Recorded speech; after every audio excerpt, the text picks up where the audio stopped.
Hello everyone, how are you? I hope you will be better during this lockdown. तो दोस्तों कैसे हैं आप लोग?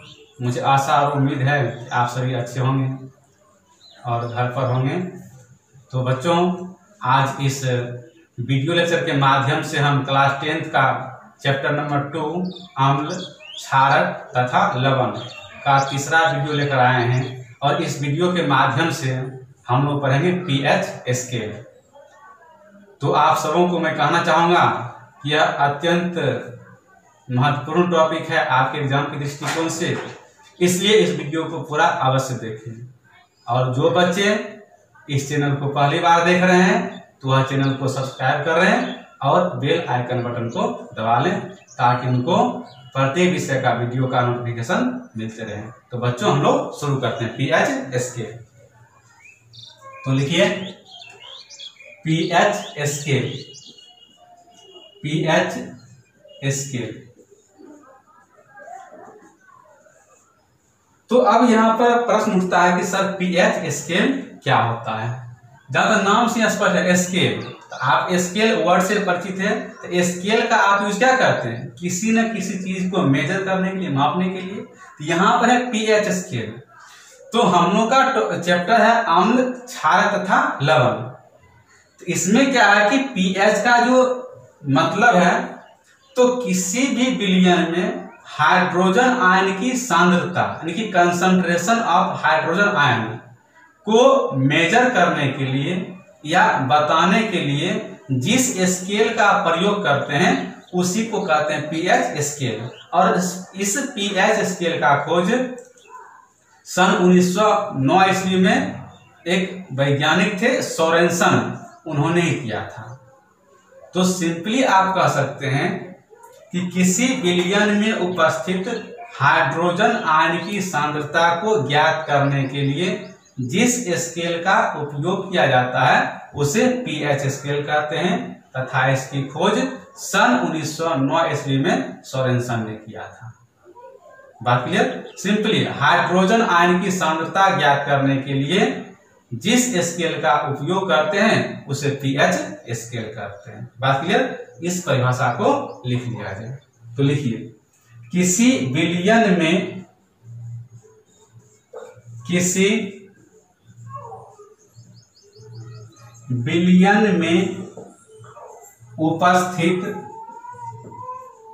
उपस्थित हाइड्रोजन आयन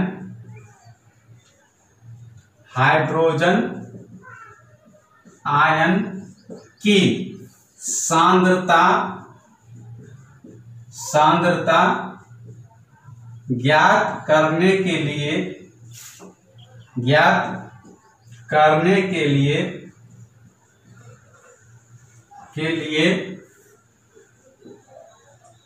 सन 1909 ईस्वी में सोरेनसन ने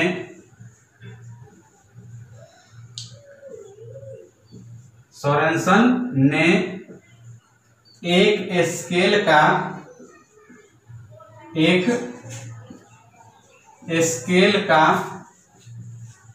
प्रतिपादन किया जिसे पीएच स्केल कहते हैं।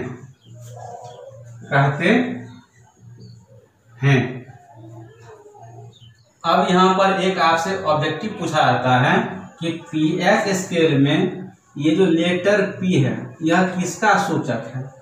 तो पी जो है यह सूचक है पुषांश का। पुषांश यहाँ देखिए कैसे लिखा हुआ पुषांश, और इस पुषांश का आंसर होता है पोटेंज, POTENZ। आप दोनों बात ध्यान रखें, पुषांश और पोटेंज भी। कभी कभी इसी इंग्लिश को हिंदी में लिख दिया जाता है। तो इसमें आप आगे एक लाइन लिख भी सकते हैं कि इस पीएच स्केल में P सूचक है पुषांश का अर्थात पोटेंज, और इस पुषांश का अर्थ होता है शक्ति, that means strength of solution. ये था आपका पीएच स्केल का परिभाषा। दूसरी बात है कि इसमें आपको कुछ बात ध्यान रखना है तो पीएच स्केल का ये परिभाषा आपको ध्यान रखना ही है। तो पीएच का वैल्यू, तो यदि आपका विलयन अम्लीय है तो उस केस में पीएच का मान कुछ अलग होता है, क्षारीय के केस में कुछ अलग होता है और न्यूट्रल सॉल्यूशन के केस में कुछ अलग होता है। तो वो मान आपको ध्यान रखना है। तो पीएच का जो वैल्यू है, ये वैल्यू आपका 0 से लेकर के 14 के बीच होता है। पीएच का मान 0 से 14 के बीच होता है। क्लियर? तो यदि रहेगा विलयन अम्लीय, यदि विलयन अम्लीय रहेगा, इसमें ध्यान रखना है, अम्लीय के केस में पीएच का मान 7 से कम होता है। इस चिन्ह का आप लोग मैथ में प्रयोग करते होंगे। ये देखिए 7 से क्या हो गया? छोटा। यदि विलयन रहेगा क्षारीय, उस केस में पीएच का मान 7 से बड़ा होता है, यानी कि अधिक होता है। यदि आपका विलयन उदासीन है तो उस केस में पीएच का मान 7 होता है। इस बात को भी आप नोट कर लीजिए और ध्यान रखिए। आपसे एग्जाम में सीधे ऑब्जेक्टिव पूछता है कि अम्लीय विलयन का पीएच मान कितना होता है? 7 से कम। क्षारीय का पीएच मान कितना होता है? 7 से अधिक। और उदासीन विलयन का पीएच मान कितना होता है? तो 7। इस बात को आपको ध्यान रखना है। इस पूरे बात को आप नोट कर लीजिए, तेजी में नोट कीजिए।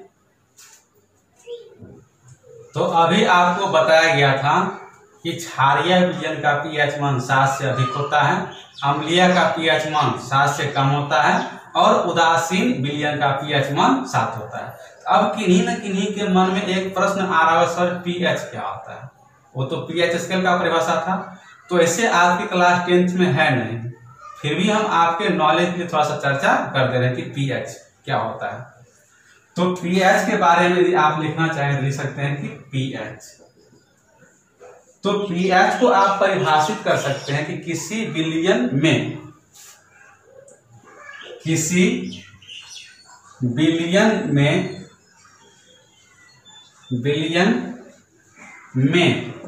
हाइड्रोजन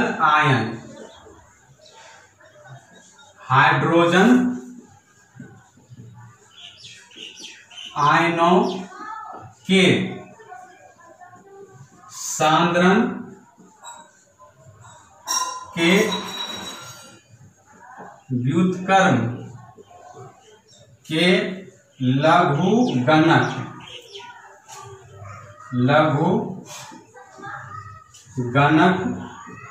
को उस विलयन का पीएच कहते हैं। ध्यान से समझने का प्रयास कीजिएगा। हम एक वर्ड लिखिए लघुगणक, इसका होता है इंग्लिश लॉगरिथम। ये आपको गणित में क्लास 11th में पढ़ना है, लॉगरिथम क्या होता है। यहाँ पर थोड़ा सा आप समझ लीजिए नॉलेज के दृष्टिकोण से। तो हमने क्या लिखा? किसी विलयन में हाइड्रोजन आयनों के सांद्रण का व्युत्क्रम। तो हाइड्रोजन आयन के सांद्रण को आप क्या करते हैं? रिप्रेजेंट करते हैं किससे? H+ से। तो परिभाषा समझिएगा, हाइड्रोजन आयन का सांद्रण H+ का व्युत्क्रम मीन्स क्या चाहिए? उल्टा। जैसे आपसे पूछा है 2 का व्युत्क्रम क्या होता है, आप क्या कहते हैं? 1/2। तो ठीक इसी प्रकार से x का व्युत्क्रम क्या होगा? 1/x। यदि हम पूछे कि H+ का व्युत्क्रम क्या होगा, क्या कहेगा? 1/H+।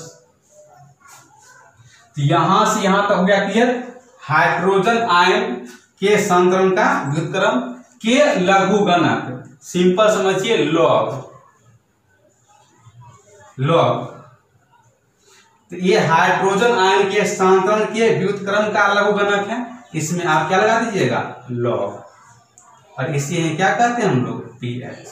मतलब आप कर सकते हैं पीएच बराबर लॉग 1/क्या चीज? H+।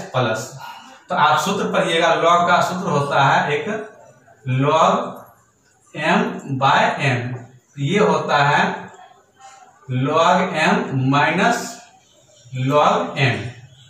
इसी पर इसको ब्रेक कीजिएगा तो आप लिख सकते हैं या pH equals to log m के बराबर कितना है 1, तो log 1 माइनस नीचे क्या है h प्लस।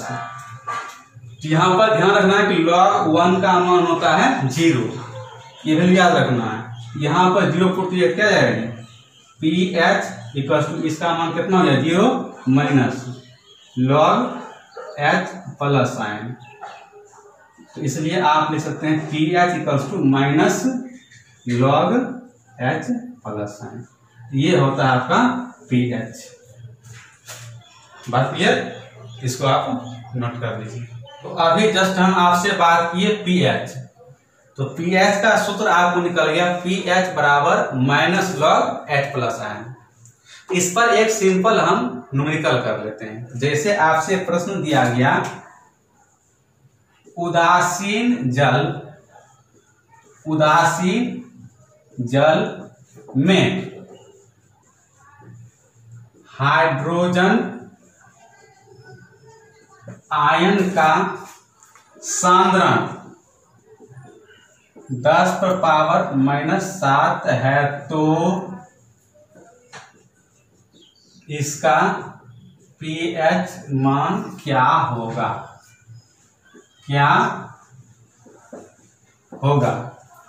तो आसानी से आप बना सकते हैं सॉल्यूशन। आपको क्या दिया हुआ हाइड्रोजन आयन का सांद्रण, मतलब ये हुआ H प्लस आयन आपको दिया हुआ 10⁻⁻7। निकालना है क्या pH, तो pH बराबर व्हाट, तो सूत्र क्या लिखिएगा pH बराबर minus log H plus ion. बात क्लियर, तो pH बराबर माइनस log और H प्लस आयन का मान कितना दिया 10⁻⁻7। तो एक सूत्र आप और पढ़िएगा log का, तो log m पर पावर n, इसका सूत्र होता है जो भी रहता है पावर में अर्थात घात में, वो क्या होता है पीछे मल्टीप्लाई में चलाता है। दैट मीन्स की होता है n log m। इसी पर आप बड़े कीजिए तो यहाँ घात कितना -7, ये गुना में चलाएगा, तो pH बराबर ये तो माइनस पहले से है, ये चलाएगा तो -7 इंटू आ गया log 10। अब सॉल्व किया तो pH बराबर माइनस इंटू माइनस प्लस हो गया 7 और log 10 का मान 1 होता है, तो 7 गुना 1, तो pH कितना हो गया 7। कैसे हुआ, तो log 10 का मान 1 होता है और log 1 का मान 0 होता है। ये बात आपको ध्यान रखिएगा। इस प्रकार से pH का मान निकालना है। यदि आपको ऑब्जेक्टिव में यहाँ रहता है किसी भी आयन का यदि सांद्रण दिया रहेगा तो करना क्या है, यदि ऑब्जेक्टिव में रहता है जितना रहेगा घात यानी पावर, उसमें से आपको माइनस हटा देना है, वही आपका आंसर हो जाएगा। जैसे कितना था -7, आंसर कितना है 7। तो ऑब्जेक्टिव के लिए आप ध्यान रखिए इतना सॉल्व नहीं करना है। हाइड्रोजन आयन का सांद्रण दिया रहेगा, जितना घात रहेगा उसमें से माइनस हटा देना है, उसमें आपको ऑप्शन टिक कर देना है। यदि क्वेश्चन आता है तो बहुत हार्ड आएगा तो इसको टच करेगा, नहीं तो ये नहीं आएगा। क्लियर, नोट कीजिए। तो जस्ट अभी आपसे डिस्कस किया गया pH के बारे में और उसके आधार पर हमने प्रयास किया एक प्रश्न आपको बता दिया। अब इसके आगे एक छोटा सा टॉपिक है कि कुछ पदार्थों के pH का मान हम लिख दे रहे हैं, उसे आप याद कर लेंगे, वो आपके एग्जाम में निश्चित रूप से आता है। तो 2 कॉलम बनाइए, एक तरफ लिख दीजिए पदार्थों के नाम,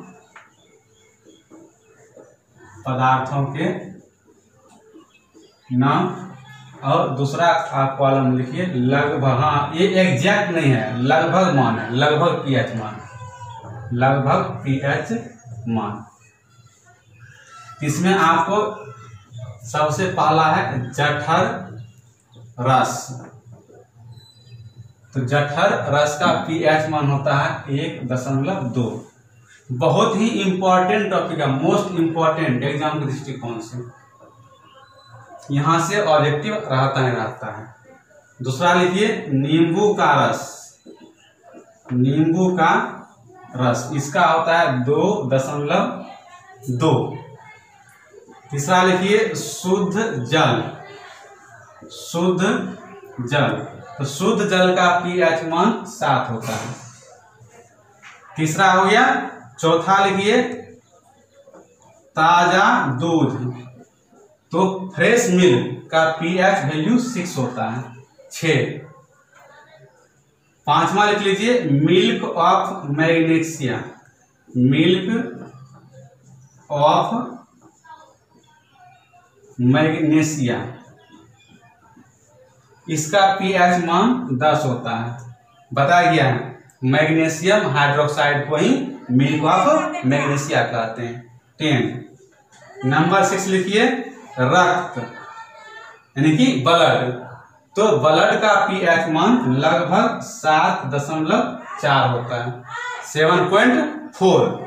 और लास्ट आप लिखिए सोडियम हाइड्रोक्साइड, सोडियम हाइड्रोक्साइड,